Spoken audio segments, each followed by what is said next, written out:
When I was a kid, I used to love magic.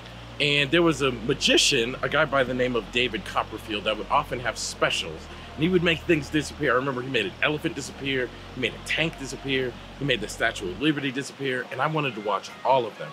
And then there was another magician, a guy by the name of David Blaine, who would go by the street magician. He'd walk around the street and do magic. And I was so fascinated by it. I could never do magic, but I was just so fascinated by it. And recently, I've been thinking about magic a lot as it compares to what we do in our work with clients. And to me, there's like a correlation there. And I want to highlight a couple of them in the way that we use solution-focused brief therapy, because I do believe it's magical, not mystical, but I do believe it is magical and incredible. And when you view it through this lens, it's kind of amazing.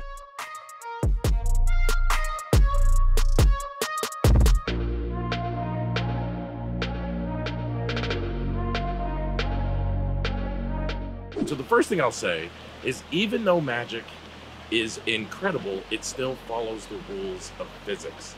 Like, a friend of mine is a magician and he does really cool tricks, really cool things. He does these amazing card tricks and he can do these sleight of hand things. And I want him to tell me how he does his tricks. And one time I was talking to him, like, tell me how you do these tricks. And he said to me, they're not really tricks. He said, I still have to follow the laws of physics. What magic is getting very good at asking people to focus on this while I'm actually doing this. What magic is getting really good at shifting people's attention to one thing while the other thing becomes less important. And I was like, wow, that actually reminds me of solution-focused brief therapy. And I want to explain what I mean by this. All people have problems. We all have flaws. We all have things in our lives that are difficult. But what if therapy wasn't about solving problems, because we're always going to have them, no matter how much therapy you get, no matter what's going on in your life is never going to be perfect. What if we ask the kind of questions that help people shift their focus to an outcome, to their resources, to something more desirable and healthy than the problem? What happens is, the more you focus on outcomes and resources, you get an increase in hope, love, warmth, care, and joy, and that will dissipate the impact of the problem. And as I think about that, I'm like, wow, to me, that really hits home on what solution-focused brief therapy does in a session. Not that the problem is being ignored, but the problem is being attended to from the perspective of my hope, my wishes, my dreams, and my love, and that makes things different. And I'll tell you, like, let me give you a real concrete example about that. Like, when you are focused on things that bring you joy and happiness, you tend to do a better job of dealing with hardships. So I'm in Colorado right now, and it's been an amazing week hanging out with people that I'm really close to. It's a special group that I'm a part of that brought me out here. And one of my friends in this group didn't have a ride to the airport. In Durango, Colorado, where I am, you can't really order a car, you can't really depend on Uber, and she had to be at the airport at 4:15 in the morning.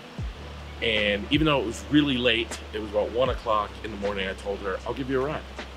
So I set my alarm, I slept for 2 hours and drove her to the airport. I came back and had a really long day after such a short sleep. Why could I do that? Because I'm focused on my love and care of this friend. If I were up for 2 hours because I wasn't feeling well, if I were up 2 hours because of something that didn't bring me joy, then I would be focused on how tired I am. But my focus actually is how much I love and care for my friend, and how much of an honor it is to do a favor for this friend, that I actually haven't been bothered by it. So you see what I mean? Like, it's not that the problem doesn't exist, it's just not being attended to. People think solution-focused brief therapy ignores the problem. That's not true. We all have them. Problems are there. We have to teach our brains to attend to something else, and that has a drastic impact on the way the problem shows up in our lives, which to me is magic. That's absolute magic. That's exactly what magicians do. They ask you to pay attention to something else while another thing is lying in the background. Let's let our problems lie in the background because they're not important. My love and care for this friend is far more important than the problem, which in this case is being tired and a little bit sleepless. So that's what I want you to do. And then the other thing that to me stands out about magic is people have to believe that something impossible is possible in order for magic to be impactful. Magic is doing something that was once perceived as impossible and then showing that it's possible. And sometimes our clients come into our offices and the thing that they want to achieve is seemingly impossible. Like, I want to live without drugs or alcohol, and they've been living with drugs and alcohol for so long that thinking of a life without it is impossible. They want to be living without the impact of a pain or a trauma, but they've been living with it for so long that just the thought that you don't have to seems impossible. When you accomplish something that you once thought was impossible, it triggers this wonderment inside of you to make you believe in things more, to make you believe in dreams and wishes, and believe in yourself, and believe in the really positive things that we want to believe in.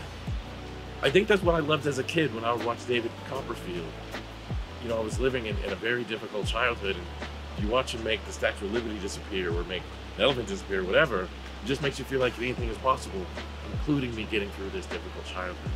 So recognize that sometimes therapy represents, your client comes into therapy thinking something is impossible, which means therapy represents wonderment. Therapy represents magic.